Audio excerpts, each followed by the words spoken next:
Muy buenos días.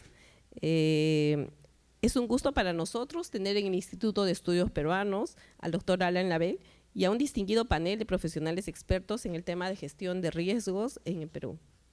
Como es de conocimiento amplio, el doctor Label obtuvo el premio Sasakawa en el año 2015 de las Naciones Unidas en gestión de riesgos de desastres y en la actualidad coordina programas sobre el tema en América Latina. El conversatorio de hoy tiene por objetivo analizar el impacto que podría tener un desastre en el bienestar de la población en Lima metropolitana y con especial énfasis, y casi siempre nos olvidamos de eso, ¿no es cierto?, de la población pobre y vulnerable, que por su situación habita en zonas de alto riesgo. Los resultados de este conversatorio tendrán implicancias importantes para entender primero los escenarios que puede enfrentar Lima metropolitana ante un desastre de regular magnitud, pero a la vez entender el impacto, las posibles medidas a implementar para mitigar dichos riesgos, así como la factibilidad de las mismas.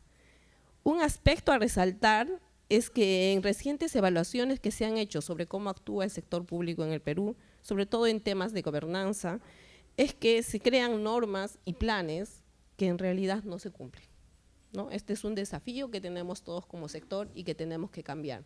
Tenemos que adecuarlos más a la realidad. Tenemos que tener una lectura clara de lo que sucede y respuestas claras para eso. Finalmente, hablando de este desafío que tenemos que decir que para esta casa, para el Instituto de Estudios Peruanos, no es la primera vez que se habla de riesgo. En el pasado se han dado ya algunos estudios en los que se ha aportado, por ejemplo, para ver el diseño de lo que es el seguro agrario ante problemas del fenómeno del Niño, en el que se tenía que ver riesgos idiosincráticos y riesgos covariados, ¿no? Y medir muy bien esto para hacer esto. También se ha hecho una valoración económica de lo que podría representar el impacto de un desastre de magnitud importante en lo que es sobre todo los sistemas de agua y saneamiento. Se han valorizado pérdidas y bueno, siempre ha sido un tema que se ha venido trabajando en la agenda de esta institución. En este sentido, los invitamos a todos a trabajar esta mañana para lograr avances y para poder capitalizar todos los conocimientos que nos den este panel y todos los que estamos aquí y que podamos luego contar con un documento, un video, insumos que nos sirvan a todos en el trabajo que venimos haciendo. Gracias.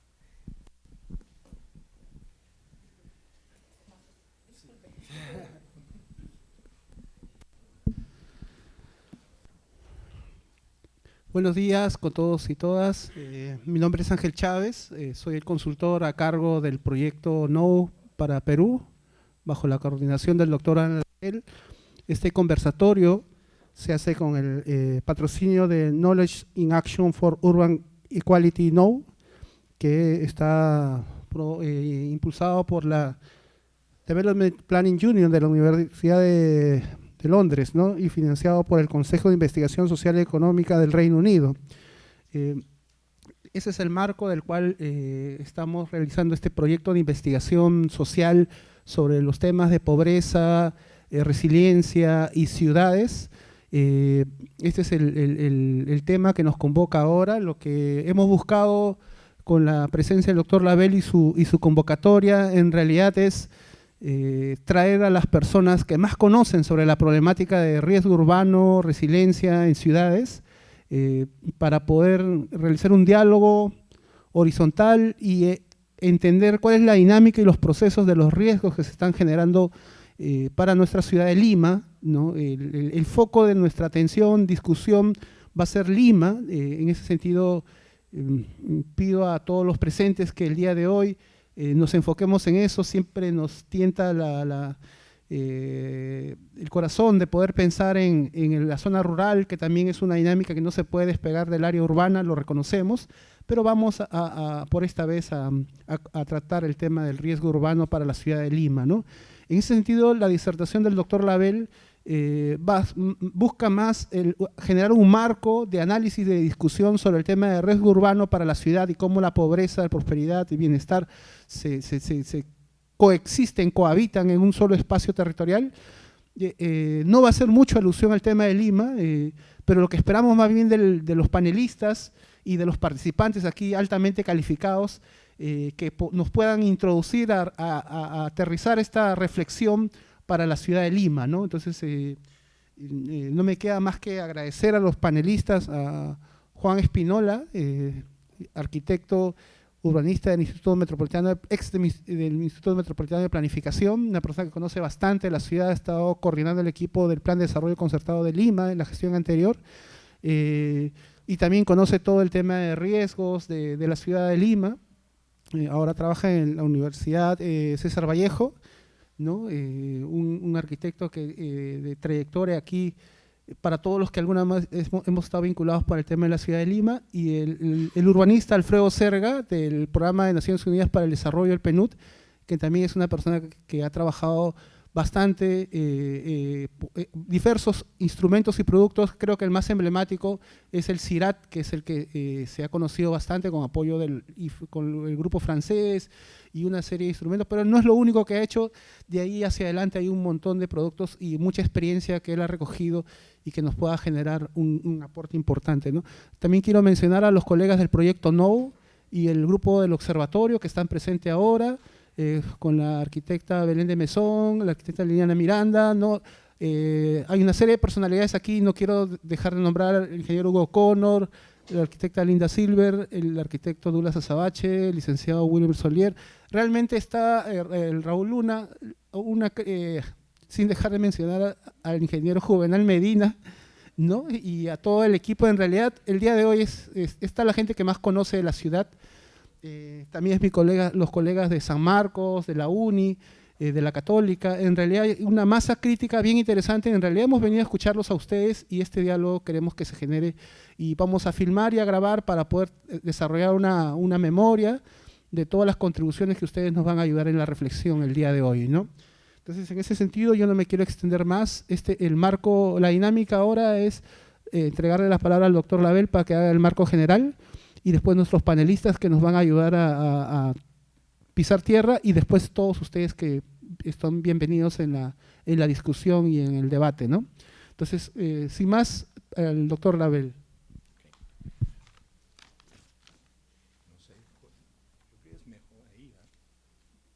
Que dividimos la diferencia. Es que, si de repente es más democrático, ¿no? Buenos días. Entonces, así estamos muy bien, ¿verdad? Yeah. Bueno, muchísimas gracias, muy buenos días. No puedo dejar pasar desde el comienzo agradecer al Instituto de Estudios Peruanos que he estado comentando. Nunca había estado en el edificio, que es inaceptable después de... Llegué a Lima la primera vez en 1978 en un viaje fallido a México, que el avión salió 5 horas antes de tiempo, dejándome llegando de Cusco, y tuve la oportunidad de cenar con José Matos Mar en su chifa favorita, que ni me acuerdo dónde era, de qué hablamos o lo que sea, pero bueno, finalmente ya la oportunidad de estar en el instituto. Agradecer también, bueno, Ángel, la iniciativa de hacer este conversatorio, y yo pongo énfasis en el elemento de conversatorio. Yo no voy a presentar una cosa ni acabado, ni mucho menos sobre el tema que manejamos. Lo que voy a presentar es algunos disparates mentales que hemos tenido en un proceso de conformación de una noción de proyecto que pudiera contribuir en el futuro a mejorar ciertos entornos, contextos en cuanto a una ciudad como Lima, pero también las otras ciudades que tenemos en el proyecto, que es Barranquilla en Colombia y San José de Costa Rica, pero que no excluye otros que quieren participar en un proceso de reflexión. ¿Se escucha bien? Yo no me escucho a mí mismo, ¿sí? ¿Se escucha igual así? ¿Igual que así? Ah, está grabando, ya, no hay manera de deshacerse del bastón. Entonces yo lo que quisiera es nada más echar en una forma ordenada, desordenada, unos elementos sustantivos de lo que ha sido una iniciativa de investigación que apenas estamos comenzando, que deriva en el componente particular que estamos manejando con Ángel aquí, con la gente en San José y con Barranquilla, de un proyecto global que se conoce como Knowledge in Action for Urban Equality, que va bajo las siglas KNOW en inglés, KNOW, y que está fomentado o coordinado por University College London a través de una institución que se llama el Development Planning Unit, que Belén, ¿dónde está Belén? Yeah. Belén estudió su maestría y mucha gente de América Latina han estado en estudios de desarrollo en el instituto, en la Universidad de Londres. Y ellos consiguieron un financiamiento global para un proyecto que está conocido como KNOW, Knowledge in Action for Urban Equality, que es un proyecto multifacético, multipaís, multiinstitucional y multi-entradas al problema, que es central para ellos, que es igualdad urbana.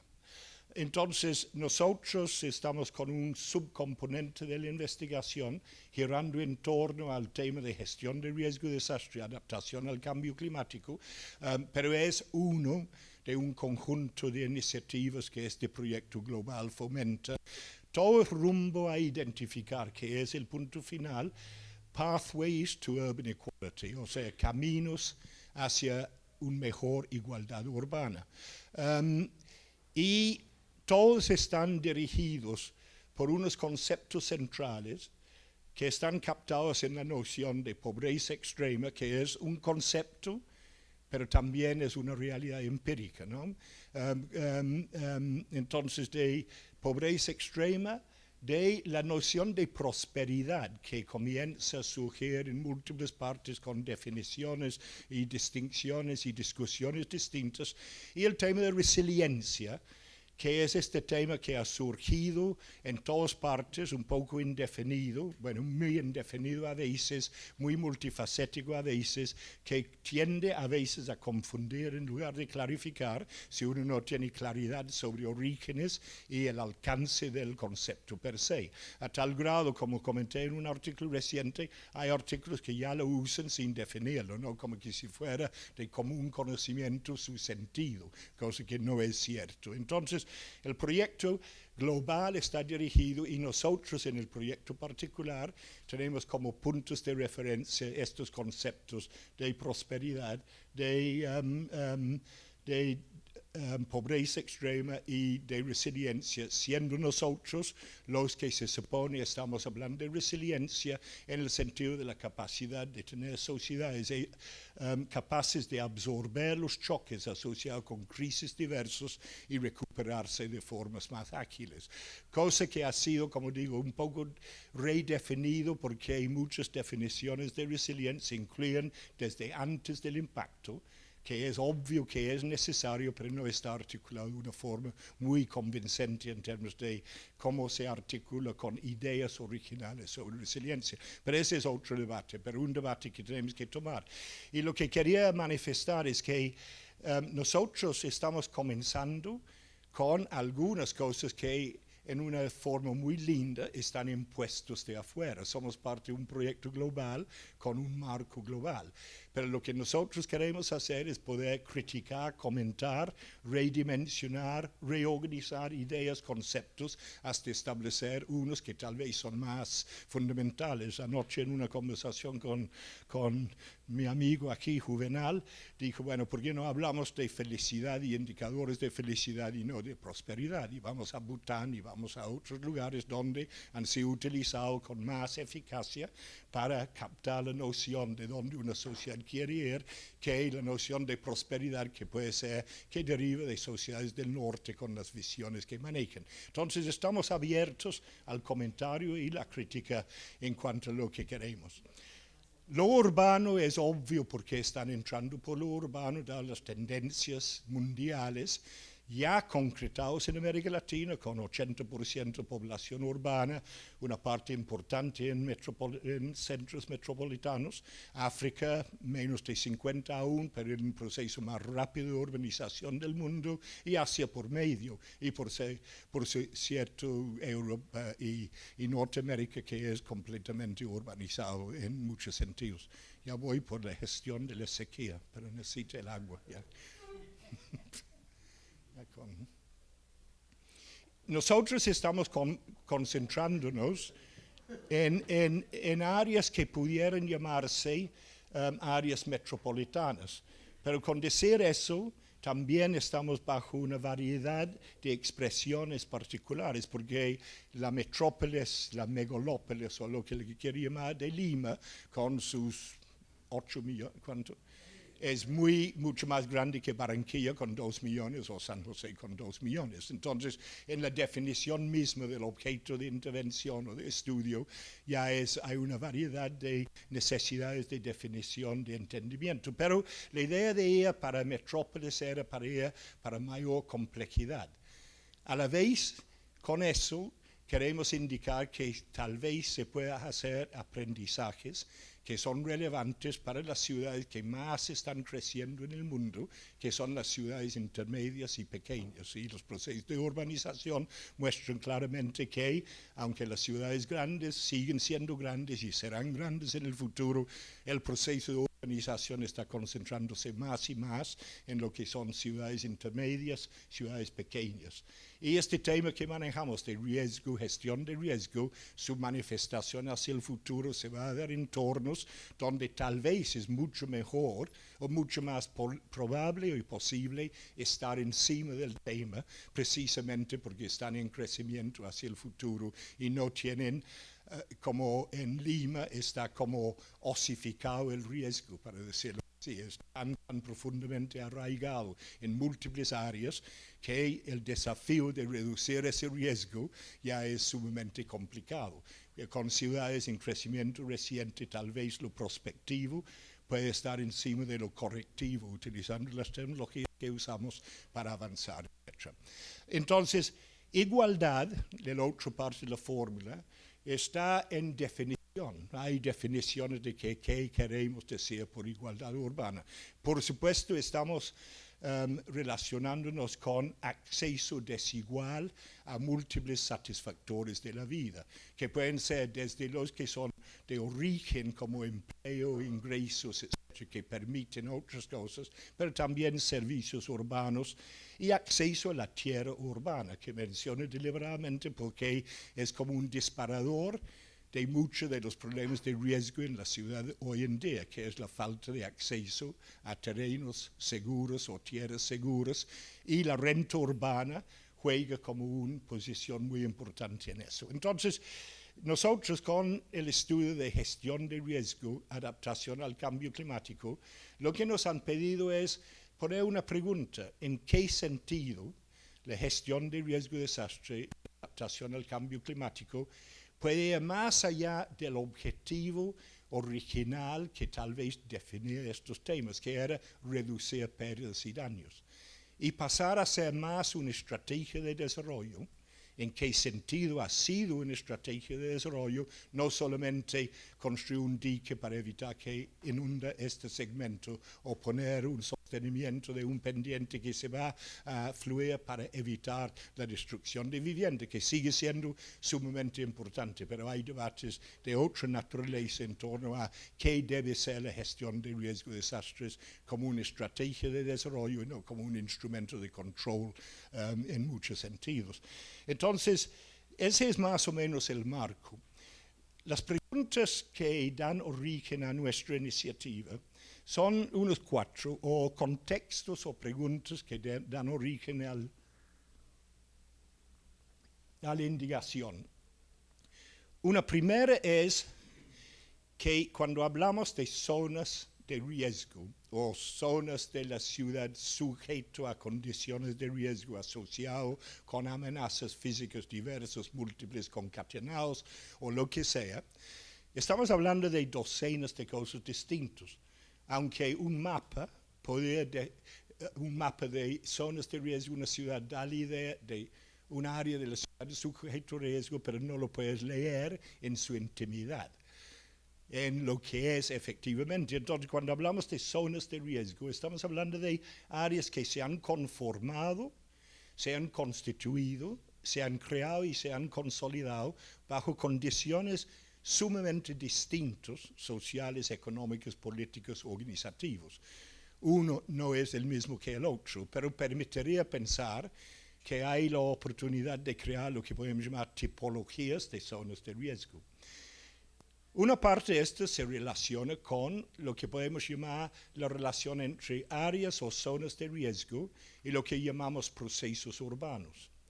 Hace mucho tiempo yo escribí un artículo, hace como 20 años, que quedó en los... ahí, no sé dónde quedó, pero no apareció en ningún escrito posterior mío ni nada, en que yo hablaba de la diferencia, por ejemplo, entre riesgo en la ciudad y riesgo urbano. Y entonces la distinción lo hacía porque riesgo urbano, en el sentido del riesgo que estamos manejando nosotros, es un derivado de procesos urbanos. Entonces, en ese momento, y lo remenciono en este momento, hablamos de, por ejemplo, todo el proceso de centralización, concentración y densificación, que conduce a determinadas condiciones de eficiencia, eficacia, pero también tiene por sí una base de la construcción de ciertas condiciones de riesgo en la ciudad. Un segundo es todo el proceso de lo que llamamos degradación urbana, ambiental urbana, que es muy distinto a la degradación que ocurre en zonas rurales. Y no voy a entrar en los detalles de los tipos, pero mucho de riesgo en la ciudad puede estar asociado con estos procesos particulares de degradación ambiental. Otro es el funcionamiento de la renta urbana, en el sentido de segregación socioespacial en las ciudades, que sabemos el problema de origen del riesgo de desastre en ciudades es localizacional, es de dónde estás en la ciudad frente a la existencia de amenazas o amenazas que construyes socio-naturalmente, o sea, intervenciones en el ambiente natural, construyendo ciudades que generan sus propios amenazas, como construyendo calles con asfalto y cemento donde el agua corre. Ese no es un problema en Lima, por el momento, corre a velocidades 6-7 veces más que si fuera un área rural, y los sistemas de acueductos y drenaje sencillamente no lo pueden acomodar. No es una amenaza natural, es una amenaza socio-natural construido en los interstices de sociedad y medio ambiente. Y todo el tema de gobernanza, que es muy urbano en términos de divisiones administrativas, políticas y todo lo demás, que conducen a condiciones de dificultad en manejar riesgo en la ciudad. Entonces hay un primer punto que es, cuando hablamos de zonas de riesgo, ¿de qué estamos hablando? Y el proyecto lo que pretende es una identificación tipológica o de categorización, clasificación, que distingue entre formas de concreción de riesgo en la ciudad, que ofrece una base para un proceso de indagación sobre formas adecuadas de intervención ex post, con este objetivo de aumento en la igualdad, el acceso a servicios, a empleo, etc., a través de este mecanismo que llamamos gestión de riesgo de desastre, que ha sido clasificado y tipificado de formas muy restrictivas en el pasado, pero va abriéndose más y más.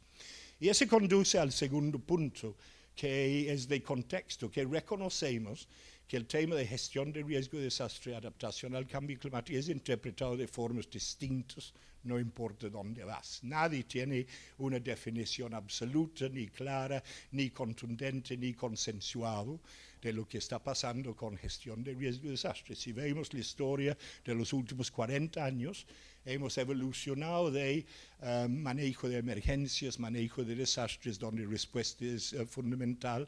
Hemos introducido conceptos de preparativos, después de prevención, mitigación, de reducción del riesgo, y ahora, como está plasmado en la ley aquí, de esta idea de la prospección, de la gestión prospectiva del riesgo, que no se hablaba históricamente. Era el problema de gestión de riesgo, de tratar riesgo ya existente. Por eso se habla de desastres, porque desastres eran obvios que iban a pasar. Entonces uno tenía que eliminar riesgo preexistente, pero pensando en la ciudad futuro, hay que pensar mucho más en lo prospectivo. Entonces, estamos con un contexto en que aceptamos que en ciudades ha habido múltiples formas distintas de enfrentar el problema del riesgo. Los más avanzados van junto con adaptación al cambio climático de todo esto de manejo ambiental, con visión de ambiente, ¿no? Recuperación de manglares, recuperación de zonas de inundación en ciudades.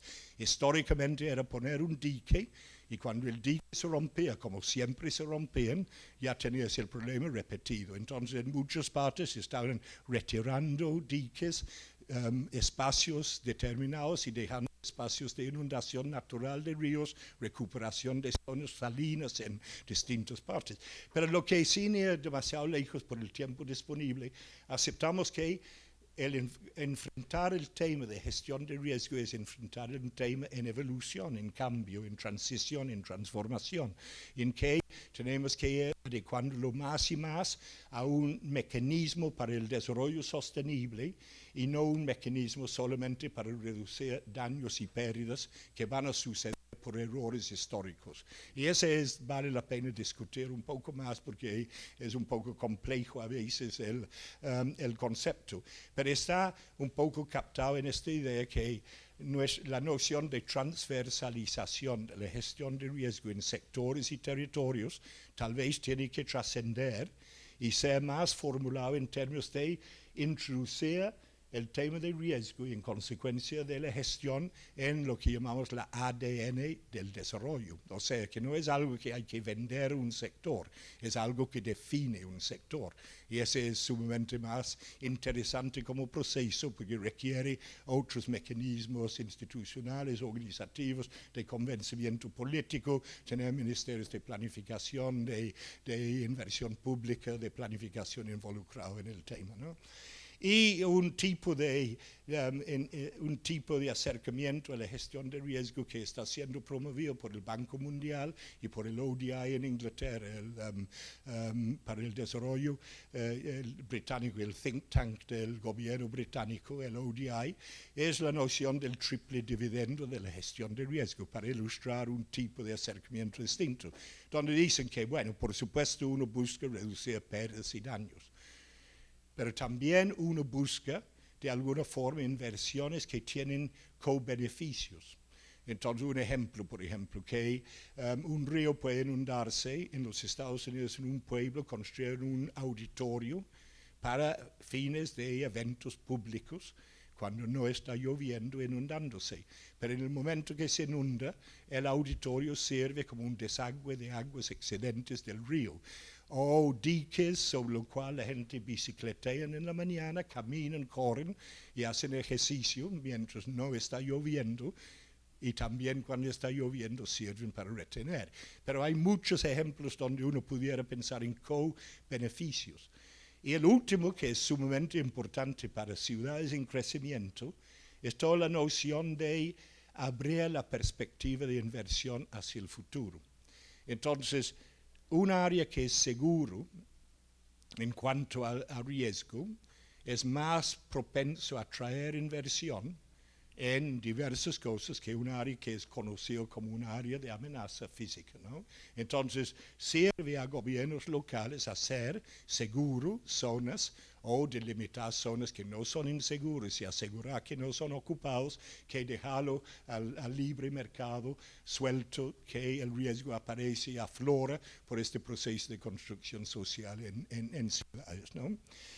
El tercero, y voy muy rápido por el tiempo disponible, que nos tiene como pensando es, hay este alto reconocimiento hoy en día que el riesgo de desastre, igual como la falta de adaptabilidad al cambio climático, si queremos, es una construcción social, es producto de un proceso que no es exógeno al desarrollo, es endógeno al desarrollo, está dentro del desarrollo, que construimos nuestro propio riesgo. Entonces no es un problema de que desastres destruyan oportunidades de desarrollo, cosa que es cierto. Es también que el mismo desarrollo que hemos planteado construir condiciones que resulten en riesgo, que finalmente resulta en desastre, destrucción, afectación hacia el futuro. Y ese es un precepto más o menos aceptado, aunque no practicado, porque no hemos logrado que se incorpore el tema en los planes de desarrollo sectorial, territorial, en la medida en que debería hacerse. Y parte de todo este argumento es que hay un álgida relación entre lo que llamamos riesgo cotidiano, que Amartya Sen hablaba de riesgo crónico, que es las condiciones cotidianas de vida de la población, que predispone a un riesgo que llamamos riesgo de desastre. Entonces, automáticamente esta relación exige que nuestras concepciones de gestión de riesgo de desastre no son sobre excepcionalidades. Tienen que formularse dentro de ideas sobre la cotidianidad de la existencia de la población.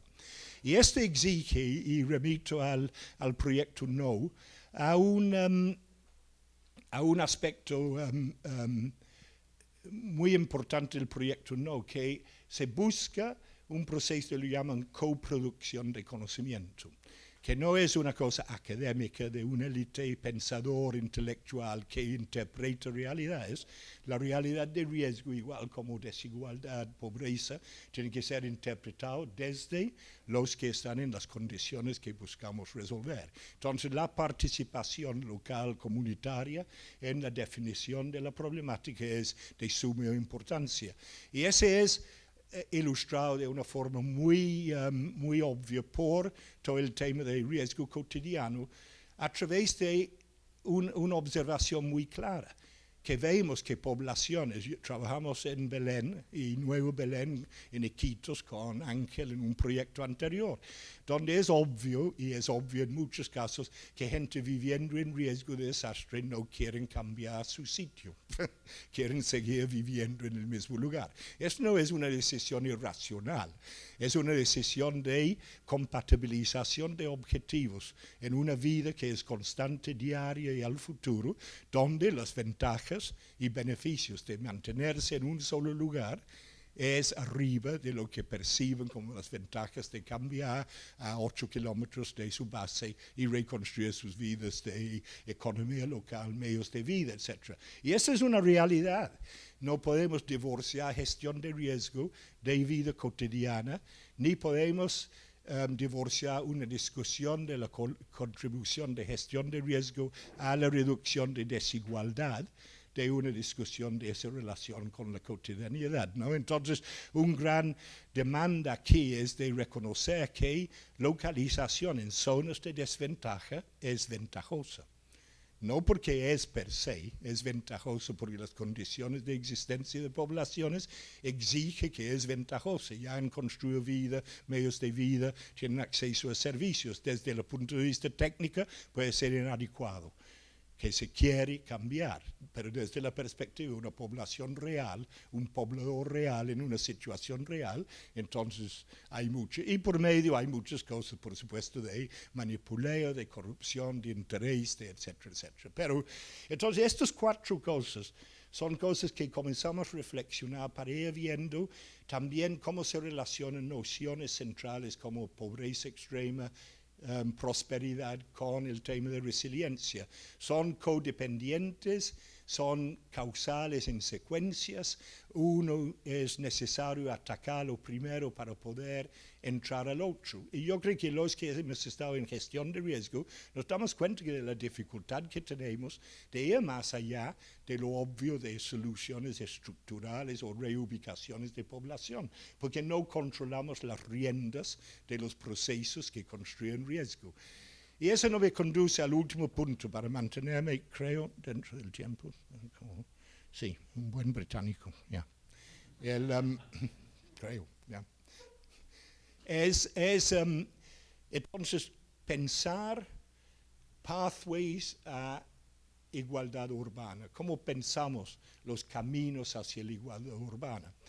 ¿Cómo pensamos los pathways cuando mucho de la planificación es desagregada? Mucho es sectorializada, mucho no reconoce las relaciones entre las cosas. Por ejemplo, que es riesgo de desastre no está tirado del cielo como una cosa independiente. Está construido sobre la base de mala planificación urbana, mal uso del suelo, mal manejo ambiental, mal, etc. Entonces, los instrumentos de una gestión de riesgo a favor de la igualdad no están en la gestión del riesgo, están en el uso de instrumentos tradicionales de planificación que no han reconocido el riesgo como un factor importante, igual como antes género o ambiente fue excluido y fue introducido más y más. Entonces nuestro pensamiento para igualdad a través de un mecanismo que llamamos gestión de riesgo de desastre tiene que ser más holístico, más integral, tiene que romper barreras institucionales.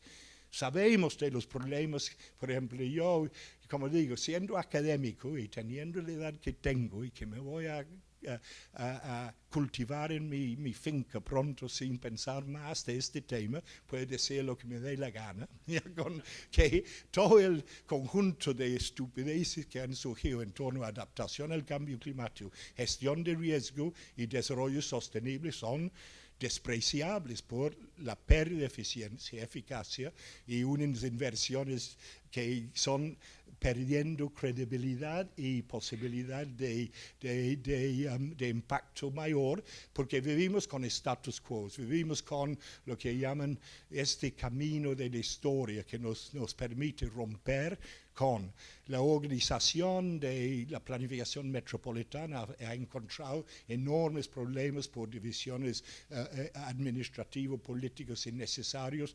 Un conjunto articulado y complejo es manejado de forma desarticulado y descomplejizado y no va a funcionar. Y este tema que estamos manejando no va a funcionar. Y desafortunadamente no está funcionando en el sentido que debería funcionar, como está evidenciado por todos los estudios del Global Assessment Report de Naciones Unidas, donde muestra que el riesgo de desastre en ciudades y en otros entornos está aumentando mucho más rápidamente la capacidad de intervenirlo. Y todos los datos muestran aumentos en pérdidas y daños año por año de una forma mucho más que aritmética, si menos que geométrica, pero por factores de localización, factores de vulnerabilidad, etc. Entonces, para terminar, lo que estamos buscando es, jugando con ideas, era un tipo de investigación que nos puede clarificar diferencia y diferenciación, tanto de contexto como de formas de intervención, cómo se relacionan estos con otros aspectos de la planificación en torno a ciudades sectorial o territorial. Hacer esto de una forma que reconoce que la lectura de riesgo y la lectura de la intervención, la lectura de tema de desigual prosperidad, resiliencia y pobreza extrema es una lectura desde las poblaciones mismas igual y complementariamente a las formas intelectuales que desarrollamos, que hay que desnortificar. Creo que Ángel usó ese tema en una crítica de un documento sobre pobreza extrema, pensamiento, y ser mucho más coincidente con ideas diversas que surgen en entornos distintos, ¿no? Entonces, bueno, perdón que era muy a la carrera, muy corrido la intervención, pero creo que mantuve en los 30 minutos y termino ahí y pasamos a lo demás. Y muchísimas gracias.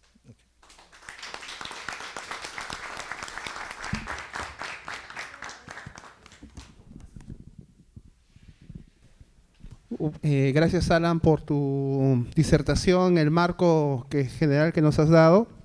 Lo que queremos es que los panelistas ahora nos ayuden a ver este análisis, esta problemática, esta discusión que se ha planteado el día de hoy, pero desde los procesos, dinámicas, estructuras que están y los sujetos que están en este ámbito urbano acá para la ciudad de Lima, ¿no? Lima y Callao.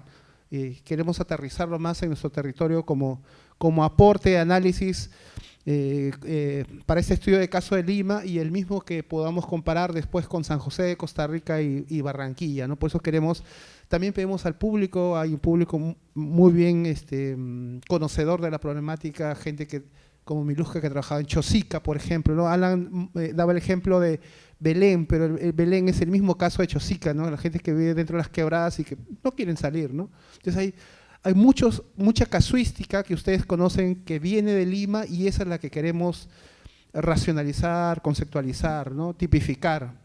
Entonces, pero no queremos tomar un impulso para esa reflexión y en ese sentido vamos a parar merecidamente para nuestro cafecito, nuestro break, 15 minutitos. Damos tiempo que Alfredo, que Juan también puedan organizarse un poco para ya entrar a lo que va a ser un poco el poner esta discusión sobre el terreno de Lima, ¿no? Entonces, creo que es aquí justo en el patio. 15 minutitos, por favor, volvemos, 10:15. Muchas gracias, retomando nuestro conversatorio sobre pobreza y resiliencia en la ciudad de Lima. Vamos a pasar ahora a la sesión de comentaristas, panelistas, abordando nuestra discusión alrededor de la ciudad de Lima y el Callao. Vamos a hacer la palabra al urbanista Alfredo Serga del Programa de Naciones Unidas. Bueno, muchas gracias, Ángel. Muchas gracias a los organizadores de este evento, de este conversatorio, por la invitación cursada hacia mi persona. La verdad veo bastantes expertos acá con mucha más experiencia que yo, entonces no sé por qué estoy yo de comentarista acá, pero bueno, voy a aportar desde mi punto de vista y desde la experiencia que he obtenido desde hace varios años, tanto en temas de planificación urbana, concretamente, ¿no?, en el Instituto Metropolitano de Planificación, el Instituto Nacional de Desarrollo Urbano, en el Instituto Nacional de Defensa Civil, ya trabajando temas de gestión de riesgos de desastres a través del Programa de Ciudades Sostenibles y ahora en el Programa de las Naciones Unidas para el Desarrollo, a través de los proyectos de gestión de riesgos de desastres que nosotros implementamos con financiamiento de diversos donantes, ¿no? Y que estos estudios han tenido como punto de análisis principalmente la región de Lima Metropolitana y el Callao, la región Lima y también la parte norte del país, ¿no?, la región La Libertad, región Piura y Tumbes. Sé que el conversatorio es específicamente sobre el tema de Lima Metropolitana, el área metropolitana de Lima y Callao. Sin embargo, me parece que para hablar de Lima, de todas maneras, hay que hablar más allá de Lima, porque sabemos que Lima concentra el 30% de la población nacional, produce más del 50 o cerca del 50% del Producto Bruto Interno del país se produce acá en la región Lima, y a nivel de carga, por ejemplo, entre el 70 y el 80% de la carga que entra y sale del país se mueve a través del puerto del Callao. Entonces, estamos hablando de una zona sumamente estratégica, todos conocemos eso, ¿no? Y también con respecto a la principal amenaza o al principal riesgo ante eventos naturales que tiene Lima, sabemos todos que es un evento de sismo de gran magnitud, que según los últimos estudios del Instituto Geofísico del Perú, hay una probabilidad de sismo de 8.8 grados de magnitud que no solamente va a afectar Lima Metropolitana y Callao, sino afectaría desde Ica hasta Ancash, porque la zona de ruptura que se está demostrando científicamente que es probable que exista a raíz de un sismo de esta magnitud es de 400 kilómetros, ¿no? Entonces imagínense un sismo que va recorriendo 400 kilómetros desde el norte de Ica hasta el sur de Ancash. Entonces no solamente tenemos que hablar de Lima Metropolitana y el Callao, sino tenemos que hablar de toda la parte central del país. Gracias, Alan, por la disertación que has tenido con nosotros. Has mencionado varias cosas conceptuales que ya se han venido también trabajando, pensando desde hace varios años y que seguimos nosotros casi en las mismas, ¿no? Yo he apuntado un recuadro aquí, algo que mencionaste, que los que ven la gestión de riesgos de desastres en realidad no controlan las riendas de los procesos que generan los riesgos. Entonces, ¿de qué estamos hablando, no? Si siempre vamos a estar hablando entre nosotros mismos cuando los que toman las decisiones están en otros espacios, ¿no? Entonces, ¿quiénes son los que toman las decisiones aquí en el desarrollo de Lima Metropolitana y Callao? Están los sectores, está la misma población, está el sector privado también, los desarrolladores inmobiliarios. Entonces me parece que lo que debemos empezar a hacer, más que tratar de incorporar la gestión del riesgo de desastres en los procesos de desarrollo, es más bien pensar en temas de desarrollo, o sea, no sé, cambiarnos el gorro, mimetizarnos con este grupo de instituciones, personas que tienen a su cargo este tema, y desde ahí pensar el tema de desarrollo de una manera, ya se dijo, lo dijo Alan, creo que esté ya en los genes, ¿no? Y que no sea el tema de gestión de riesgos de desastres, de repente un capítulo específico de un plan de desarrollo urbano, de un documento, ¿no? Porque eso también de repente lo visibiliza, pero no necesariamente lo integra en la propuesta de articulación, en la propuesta integral, ¿no?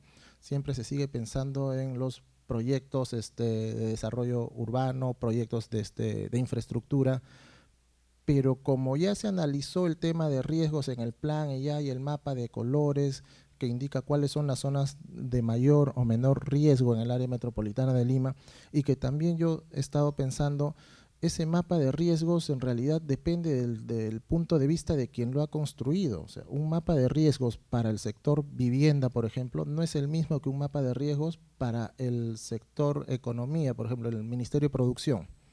Son otras variables, son otras cosas. Entonces, ese mapa de riesgos que forma parte de los planes de desarrollo urbano, que son insumos para los planes de desarrollo concertado, ¿cuál es la visión que se le está dando, no? Se le está dando simplemente una visión física, o sea, aquellas zonas expuestas a los peligros por diferentes tipos de suelos, y que en base a las características de las viviendas, edificaciones que hay ahí y de las características de la población.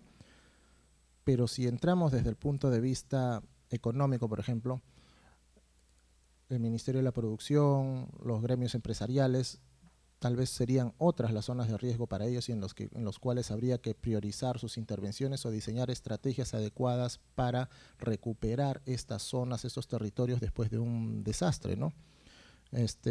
Por ejemplo, los clústeres de producción de muebles, de los zapateros, donde se desarrolla alguna actividad económica concentrada en un área, en una zona de la metrópoli de Lima y Callao, podrían requerir de parte de los sectores algunas políticas de recuperación después de un desastre. Estoy hablando ya ocurrido el desastre, o sea, cómo podemos planificar la recuperación del desastre, que también debe formar parte de un proceso de planificación del desarrollo, porque cuando estamos hablando de desarrollo estamos trazándonos una imagen objetivo a futuro, una visión de desarrollo para el área metropolitana de Lima, que dicho sea de paso, ahorita no contamos oficialmente con un plan, ¿no? El plan que se desarrolló en la gestión anterior no ha sido aprobado por la actual gestión, entonces estamos como Lima metropolitana un tanto a la deriva, ¿no?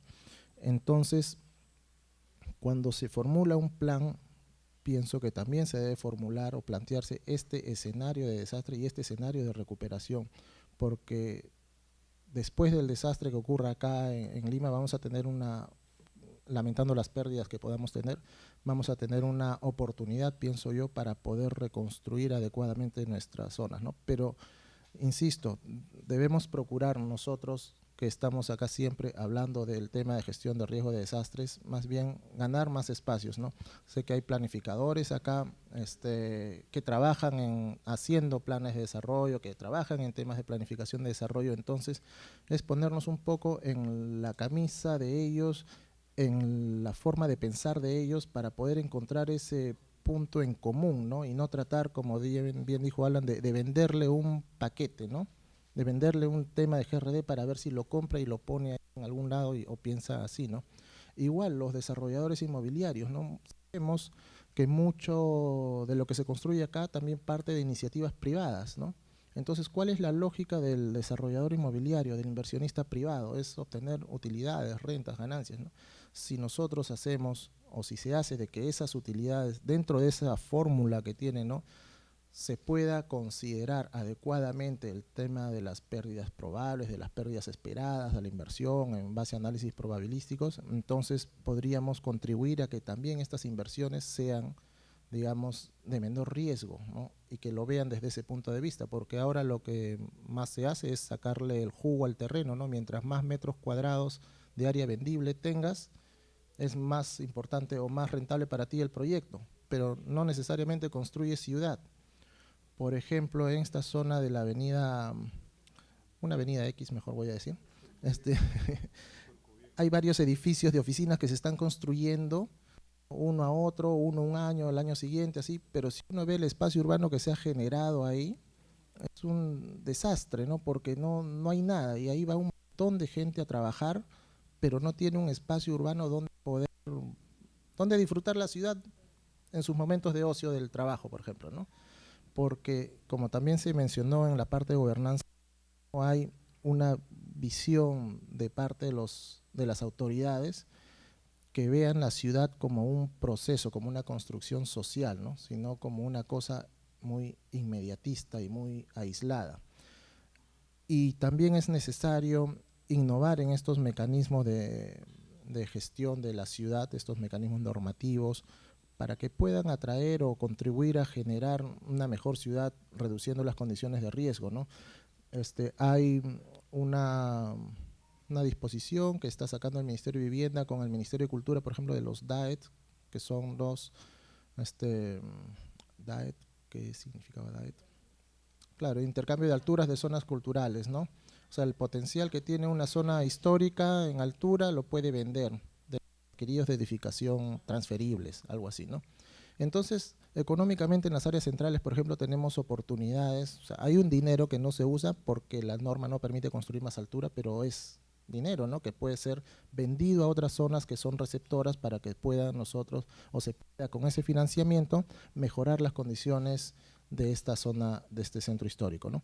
Pero también, por ejemplo, nosotros vemos en las laderas de Lima que la zonificación, hablando ya en términos más prácticos de instrumentos de planificación, dice zona residencial de densidad media, ¿no? Y según la norma ese es 4 o 3 pisos, pero son zonas bastante empinadas, son cerros que en realidad no deberían construir más de un piso, 2 pisos, ¿no? Dependiendo de la tecnología que se emplee. Ahí también podría haber un potencial económico que esos, si es que están formalizados ya esos propietarios, o sea, de poder vender esos aires a bajo este mecanismo y poder mejorar las condiciones de seguridad de estas zonas, ¿no? Y así reducir el riesgo. Pero eso es un poco solamente la parte de mitigación, ¿no? Debemos nosotros, me parece, pensar más en la parte prospectiva ya, ¿no?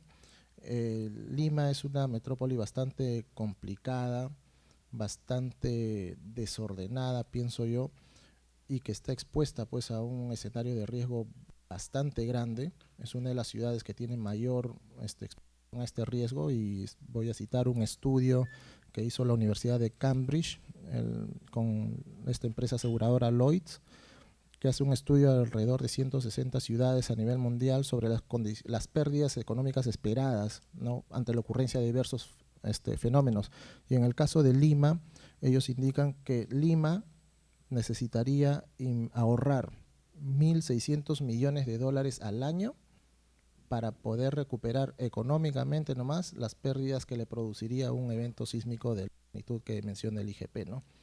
Entonces, esas cifras, haciendo incidencia con los tomadores de decisión, podrían ayudar, ¿no?, a que se tome conciencia realmente y poder trabajar de manera integrada y articulada y compartiendo los diversos intereses y puntos de vista de todos los actores que tenemos acá, ¿no? Los he mencionado, está el mismo sector público, está la misma ciudadanía, está la empresa privada, están también los concesionarios, porque también tienen que ver, manejan buena parte de la infraestructura de la economía acá, ¿no? Nosotros como Programa de las Naciones Unidas para el Desarrollo estamos trabajando en estos aspectos, estamos desarrollando estudios para garantizar, decimos garantizar, pero en realidad para promover o facilitar la continuidad operativa, por ejemplo, de la zona portuaria del Callao. Se han trabajado también protocolos de articulación para la rehabilitación rápida de los servicios de energía, transporte y accesibilidad, energía, transporte y agua entre Lima Metropolitana, Callao y la región Lima, siempre considerando este evento sísmico de gran magnitud. Y en síntesis, ¿no?, eso es un poco lo que yo pongo en la mesa para empezar. Espero que no sea la única intervención que tenga Ángel, ¿no?, a pesar que el programa sea así, pero ese es el punto inicial, digamos.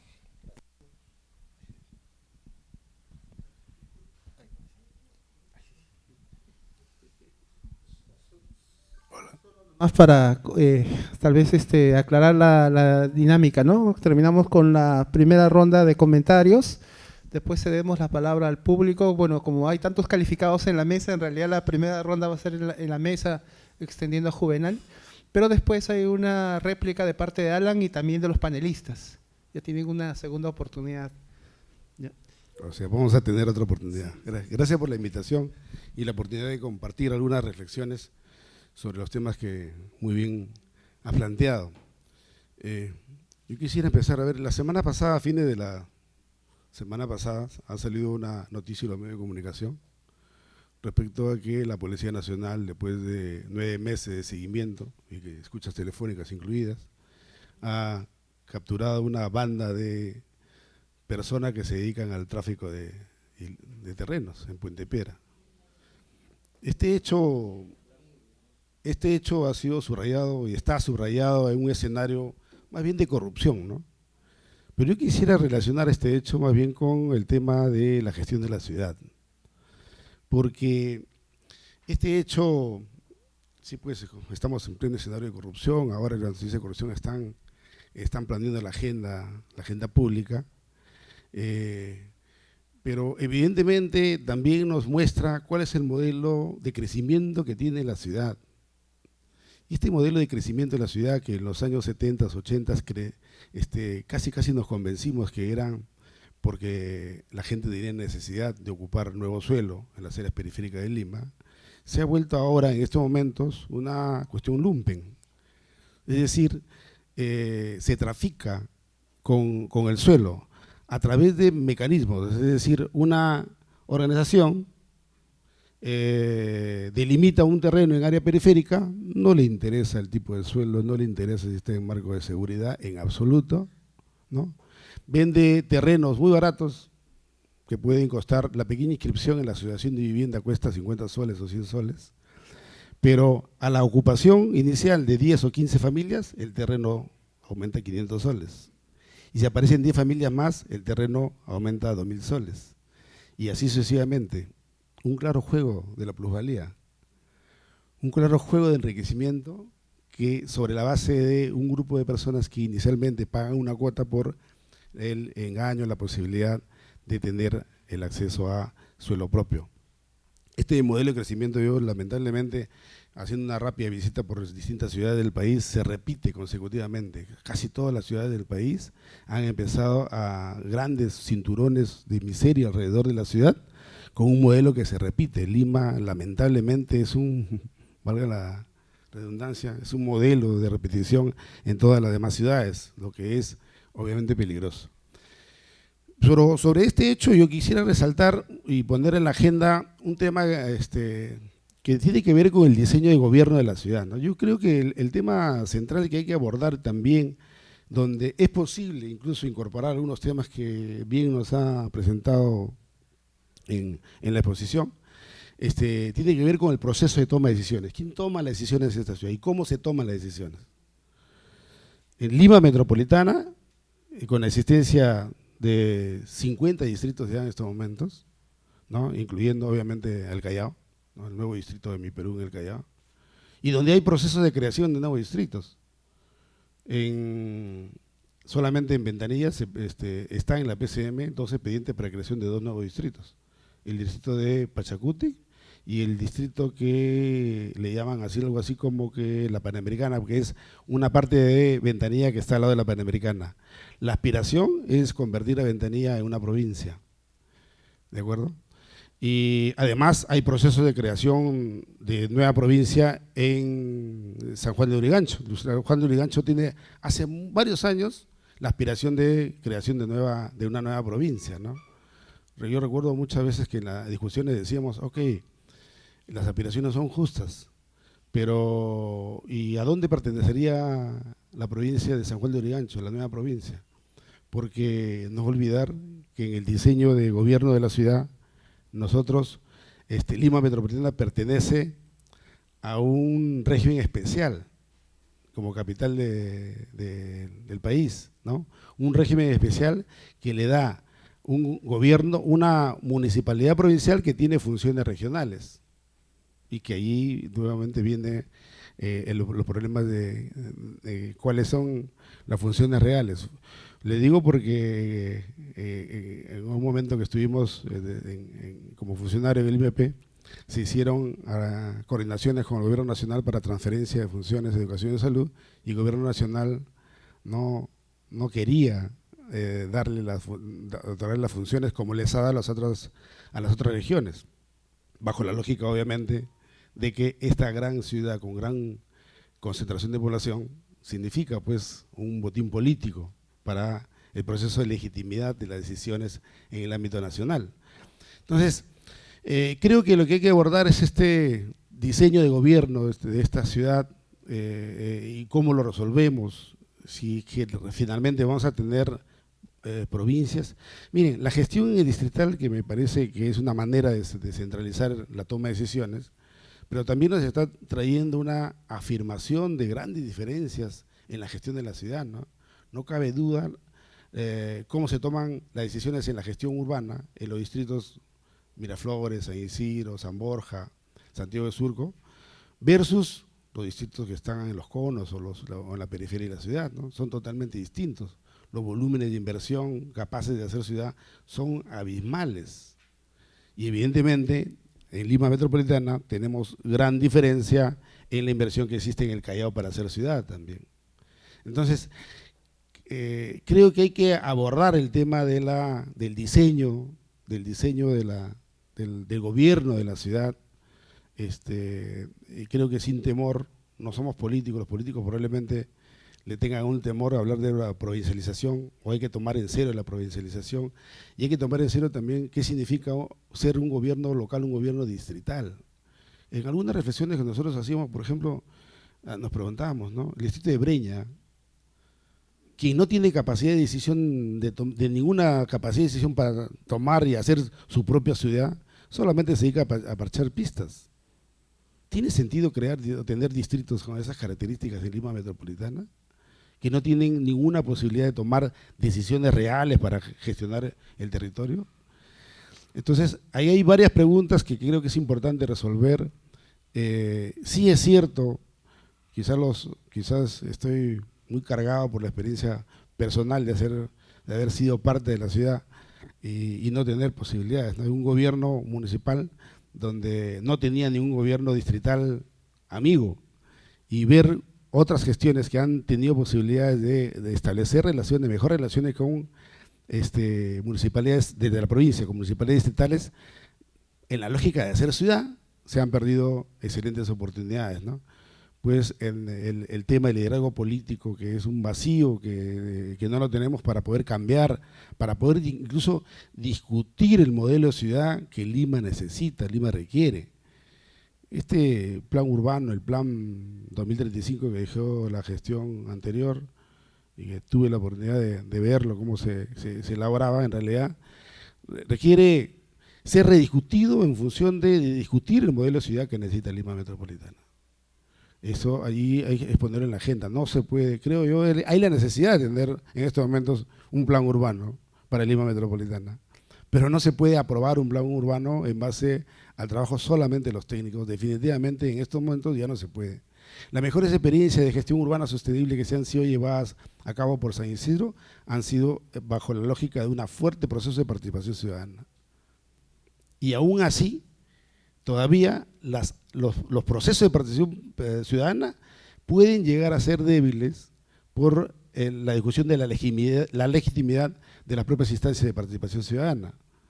Viene un dirigente y dice, no, bueno, yo la gestión anterior no era dirigente y entonces por lo tanto desconozco lo que el anterior dirigente hizo, porque ahora yo soy el nuevo presidente de la Junta Vecinal tal, ¿no?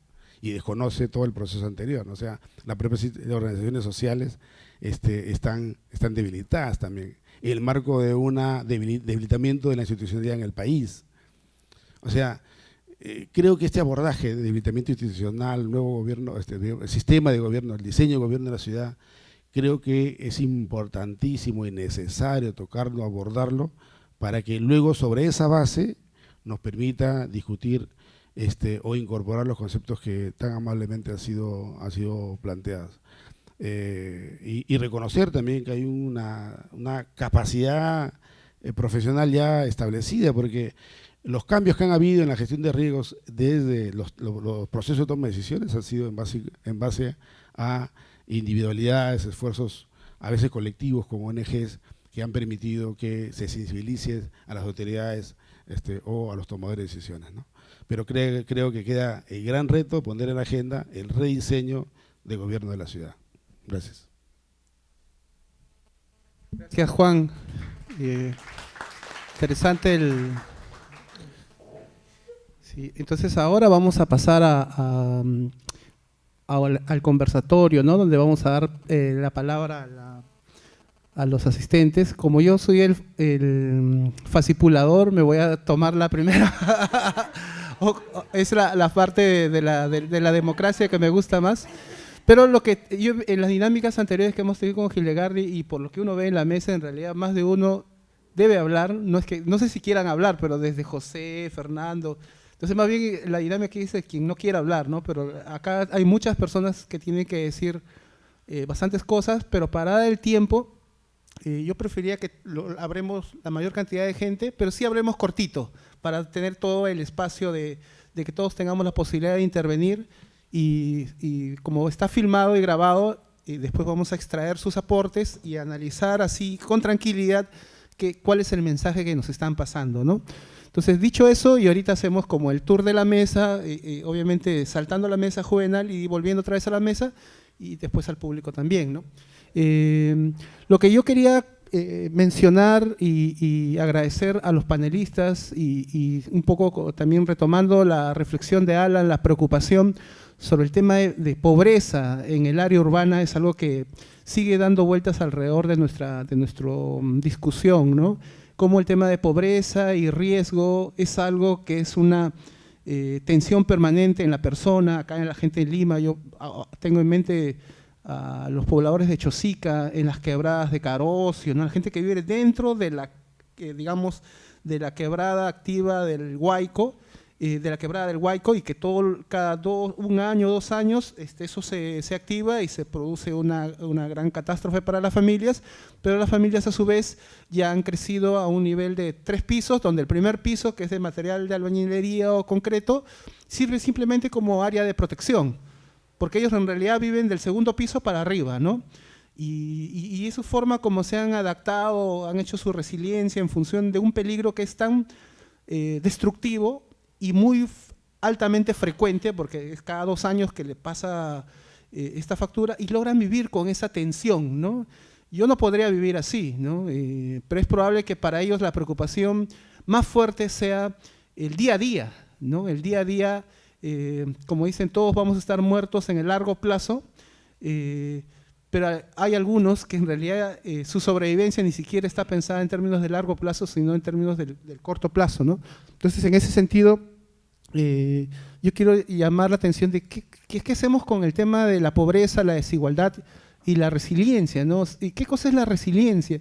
Está aquí para, digamos, dar una legitimidad al argumento de pobreza, o sea, los pobres son más resilientes y por lo tanto los pobres tienen que seguir soportándose y quedándose y arraigándose en las zonas de muy alto riesgo, porque como son resilientes pueden sobrevivir todos estos eventos altamente destructivos.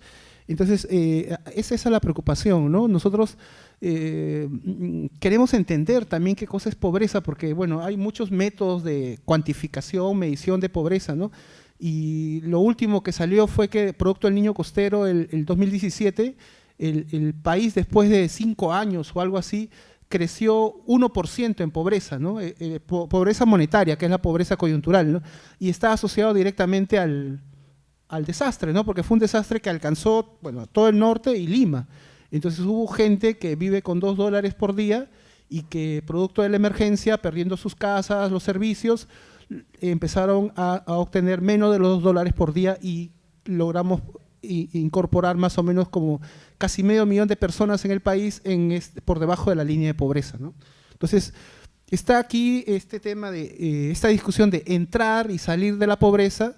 Ahora en Lima se habla de la nueva clase media, ¿no? De los emprendedores, que ya no es una pirámide socioeconómica, sino es una especie de rombo donde el grueso es la clase media, pero sin embargo tenemos este grupo que está estacionado en la condición de pobreza, pobreza extrema, que una de las razones por las cuales no se mueve es producto de estos desastres altamente destructivos y altamente frecuentes que tenemos en Lima. No estoy hablando de las zonas rurales, estoy hablando de Lima, ¿no? Entonces, ¿cómo esta variable explicada por por Juan, ¿no? Por Alfredo, que en el tema de los tomadores de decisiones no cuadra porque hay tema de mercado, desde el tráfico de tierras hasta los que toman decisiones populistas para coactar el mercado político y reproducir su vigencia política, sin embargo yendo en desmedro de la condición de pobreza y riesgo de esta población, ¿no? Entonces tenemos autoridades que han gobernado 3, 5 periodos dando terrenos en zonas de muy alto riesgo, pero con una alta aceptación de la gente muy pobre, ¿no? Entonces el nivel de ciudadanía y pobreza están por los suelos porque pueden comercializar su condición de muy alto riesgo, ¿no? Entonces yo quería recordar en este debate el tema de pobreza y resiliencia, que es algo que sí para la ciudad de Lima es una piedra en el zapato de cómo salir de todo este modelo un poco duro, ¿no? Disculpe, es interrumpiendo el orden, pero no, nada más para reenfatizar ciertas cosas en función del proyecto que tenemos, que no necesariamente tiene que dirigir todo el debate, ¿no? Estamos viendo, porque no podemos ver lo prospectivo, porque no está, pero esperamos aprender de análisis de pasado para pensar cómo no construir nuevo riesgo al futuro. Pero el proyecto es sobre una realidad ya concretada, que es una suma de población y zonas, no insignificante, no sé cuánta población, no me acuerdo del dato, viven en áreas denominadas de riesgo, alto riesgo, pero debe ser 10% de la población de Lima. ¿Qué área cubre? No me acuerdo. Pero ya existen.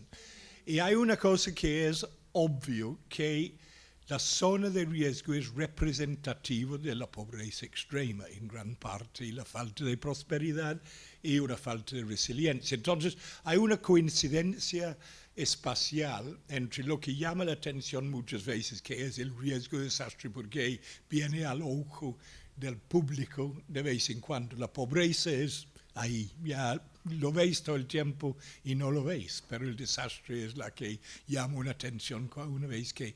Entonces, la gran pregunta es, tomando lo que fue introducido, Alfredo introdujo, de viendo riesgo y gestión de riesgo desde una perspectiva de desarrollo, reconociendo las interrelaciones entre pobreza y riesgo, cotidianidad y riesgo, ¿cuál es la forma más posible, probable de intervención, reconociendo problemas de gobernabilidad seria en la administración de ciudad, de programas, para hacer avanzar de una forma integral estas poblaciones? Y esto nos remite un poco a una distinción cuando esta tecnología de gestión correctiva fue inventado. Yo escribí una parte adicional que no fue tomado por más que Lucho Gamarra, creo, en un artículo, que era gestión correctiva conservador y gestión correctiva transformador. ¿Qué quiere decir con eso? Tú puedes intervenir en una zona que sufre de inundaciones, poner un dique y jalar. Y decir, ya el río no inunda, la población atrás no se inunda, no pierde sus bienes, pero sigue viviendo en condiciones absolutas de pobreza. Entonces, ¿para qué eso, no? Lo que necesitamos es una transformación con la corrección, que significa pensar desde el desarrollo. Entonces, nada más menciono esto para un poco de reflexión. ¿Qué es posible en una ciudad como Lima con este estrato de la población, que tal vez es 10% de la población, que combinan pobreza absoluta, falta de prosperidad obviamente y riesgo, y no son resilientes por definición, sino no hablamos de riesgo? Entonces, ¿qué es lo que se puede hacer en la realidad de Lima, que no es Barranquilla ni es San José, Costa Rica, ¿no? Son las ciudades que estamos estudiando.